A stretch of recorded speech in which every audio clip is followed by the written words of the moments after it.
Binance a dévoilé Megadrop, une nouvelle plateforme permettant d'accéder en avant-première à des projets Web3 prometteurs via un système d'airdrop. Je vous dis tout sur ce projet dans un instant. Le Crypto Daily.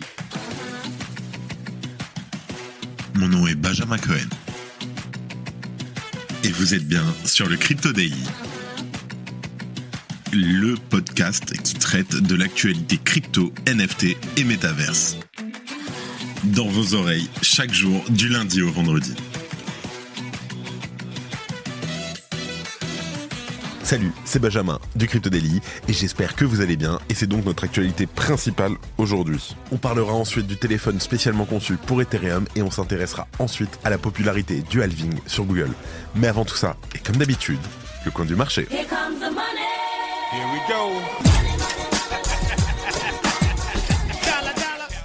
Alors la semaine elle se termine dans le vert pour le marché des cryptos et ça fait plaisir. Pour rappel, le halving c'est dans un peu moins de 90 blocs au moment où j'enregistre, donc 900 minutes à peu près. On a un Bitcoin qui retrouve des couleurs avec une hausse de 6% sur les dernières 24 heures et qui se situe à un prix de 64 500 $. L'Ethereum gagne de son côté 4% et redépasse les 3000 $. Le BNB remonte avec une hausse de 2,30%. Le Sol repart aussi en avant et voit son cours augmenter de 10%. Le XRP gagne 1,28% tandis que le Ton explose avec une hausse de 18%. Enfin, le Doge et l'ADA augmentent respectivement de 6,35% et 3,70%.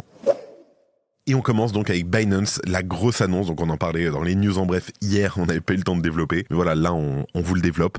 On a Binance qui lance Megadrop pour gagner des tokens en apprenant. Alors Binance vient d'annoncer Megadrop, en fait c'est une nouvelle plateforme qui offre de nouvelles expériences d'airdrop avec des lancements de tokens pour ses utilisateurs. En fait Megadrop intègre deux produits phares de Binance, le Simple Earn et le Binance Wallet Web3. L'objectif c'est de proposer un engagement plus important et plus ludique pour les utilisateurs au sein du Web3 et dans l'univers de la blockchain en général.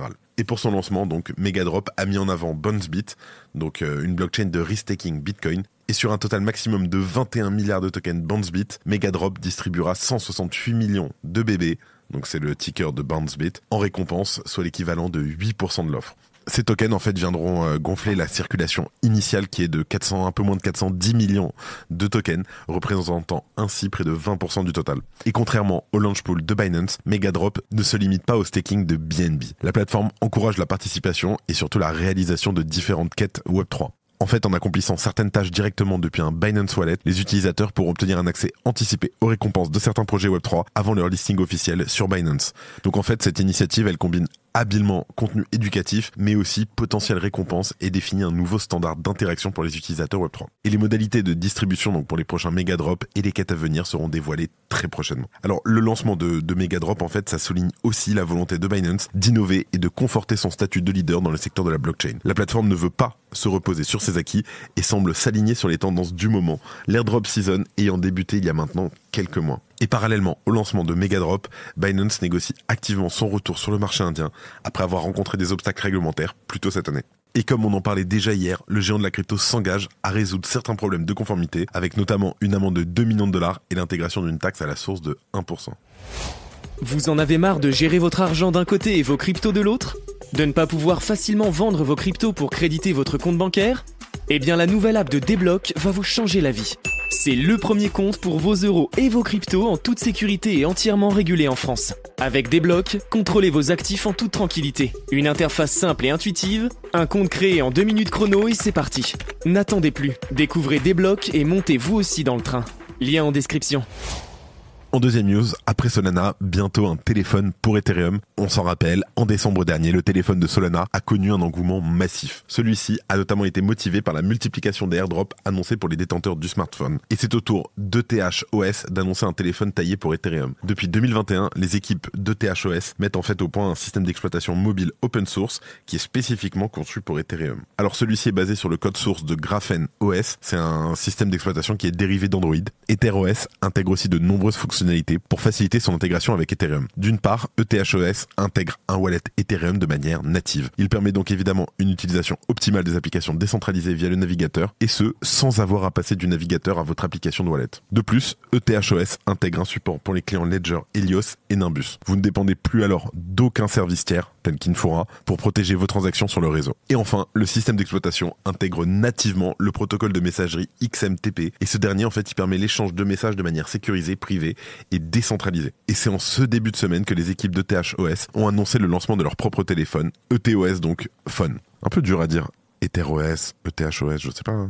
En tout cas, pour l'acquérir, les utilisateurs doivent minter un NFT sur le réseau Base qui pourrait être détruit en l'échange de l'envoi d'un téléphone physique. Alors le NFT pouvait être minté pour 0,22 Ether, soit un peu plus de 600 € au cours actuel. Je crois que c'est sold out et que le prix d'ailleurs a fait x2 ou x3. En tout cas, à noter que les expéditions commencent le 1er mai et en pratique, le téléphone n'est rien d'autre qu'un Pixel 7a sur lequel un nouveau système d'exploitation a été préinstallé. Alors c'est un détail quand même important puisque le Pixel 7a peut être acheté entre 320 et 400 € neuf.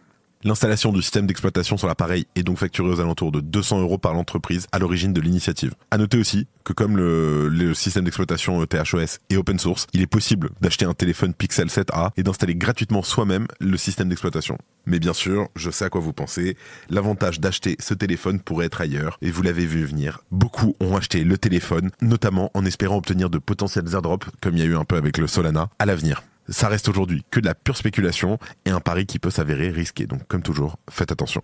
Merci d'écouter le Crypto Daily. Et en dernière news, on parle de Bitcoin halving sur Google qui atteint des sommets. Alors, l'anticipation autour du halving de Bitcoin qui arrive dans moins de 24 heures, on y est peut-être quand vous écoutez cet épisode, on y sera déjà. En tout cas, l'anticipation autour du prochain halving a entraîné une augmentation continue des recherches sur Google. Les données de Google Trends révèlent que l'intérêt pour le terme Bitcoin halving a atteint un nouveau record en surpassant de plus du double l'intérêt observé lors du dernier halving en 2020. Et selon Google Trends, l'intérêt de recherche pour le terme Bitcoin halving a déjà atteint un score de 45 avec une prévision qui suggère qu'il pourrait atteindre le score maximal de 100 d'ici la fin du mois. Et d'un point de vue géographique, c'est le Nigeria qui arrive en tête de l'intérêt porté à cet événement avec le score maximum de 100. Ce qui correspond en fait à la région ayant enregistré le plus fort pourcentage d'utilisation de ce mot-clé par rapport au nombre total de recherches locales. Ça reste un comble quand même quand on se rappelle des déboires actuels de Binance sur le territoire. Mais en tout cas, viennent ensuite les Pays-Bas avec 92, la Suisse 88. Quant à la France, elle est largement à la traîne en 46e position de ce classement, limité à 66 participants au total. Pour rappel, le halving qui va donc diviser la récompense de Bitcoin, on va passer de 6,25 à 3,125 si je dis pas de bêtises. Ça devrait se produire cette nuit, donc dans la nuit de vendredi à samedi, aux alentours de 6h du matin. Pour info, et je terminerai avec un peu d'opium, mais Bitcoin a commencé l'année à un prix de 42 000 $ et a grimpé de 74% pour atteindre un nouveau sommet historique de 73 600 $ le 13 mars. Bien entendu, faites attention. Je suis curieux, tiens, qu'est-ce que vous pensez qui va arriver? Moi, ça m'étonnerait pas qu'on perde un petit peu, que tout le monde s'attende tellement à ce que ça monte qu'au final le cours baisse. Bon, après, on sera tous contents si ça monte, hein, qu'on se le dise. Allez, je vous laisse avec Thomas pour les news en bref et je vous retrouve juste après. Merci Benjamin et bonjour à tous. Et on commence avec le DAI et l'USDE qui pourraient être bientôt interdits aux États-Unis. Des sénatrices ont présenté une nouvelle législation sur les stablecoins. Cette loi obligerait les émetteurs à maintenir des réserves complètes et à créer des entités spécifiques. Elle interdirait aussi les stablecoins algorithmiques. Et on enchaîne tout en restant aux États-Unis, avec une sénatrice américaine qui voudrait durcir les règles contre les mineurs. Elizabeth Warren a souligné la nécessité d'étendre les régulations anti-blanchiment d'argent aux mineurs, validateurs et intermédiaires DeFi. Tether annonce une restructuration en 4 divisions. L'entreprise a annoncé la création de 4 nouvelles divisions d'affaires. Tether Data, Tether Finance, Tether Power et Tether Edu. Ces entités visent à élargir l'impact de Tether dans plusieurs domaines tels que l'IA, le mining, l'énergie et l'éducation. Gary Gensler troll la communauté. Le président de la SEC a publié un message sur X suggérant sa démission. Mais il s'avère qu'il s'agissait d'une blague. Sans surprise, elle a suscité de faux espoirs pour certains membres de la communauté crypto. Et on termine avec WorldCoin qui va lancer son Layer 2. Avec plus de 10 millions d'utilisateurs, le projet introduit WorldChain, une blockchain Layer 2 sur Ethereum construite sur l'Optimism Superchain. Ce réseau priorisera les utilisateurs humains vérifiés au détriment des bots. Et voilà, c'est la fin de ce résumé de l'actualité du jour. Évidemment, pensez à vous abonner pour ne pas rater le suivant, quelle que soit d'ailleurs l'application que vous utilisez pour nous écouter. Merci à vous qui nous écoutez, merci aussi à toute l'équipe. Je vous souhaite de passer un très bon halving et surtout un très bon week-end. Je crois que j'ai tout dit, faites attention à vous et moi je vous dis à lundi. C'était Benjamin pour le Crypto Daily. Merci et à très vite.